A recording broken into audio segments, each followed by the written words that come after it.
Ilgi gaidītā fīča ar pieslēgšanos atpakaļ spēlē, ja pazudis savienojums, beidzot ir izveidota.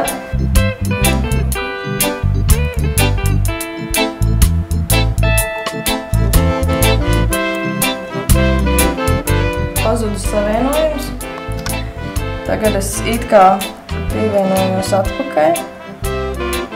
Gaidam, kad pieslēgsies.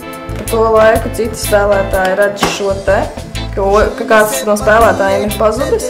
Un lūk, es esmu atpakaļ. Pašlaik mēģinām paši iztestēt un izmēģināt visus iespējamos veidus, visas iespējamās kombinācijas, kā šī atklāšanās varētu notikt. Tad ceram, ka pēc šīs fīčas ieviešanas jūs būsiet smaidīgāki, priecīgāki, vairs nerāsieties tik daudz un vairs tik daudz sliktus ziņojumus nesūtīsiet. Laimes veicas! Mais ora più in par de la galette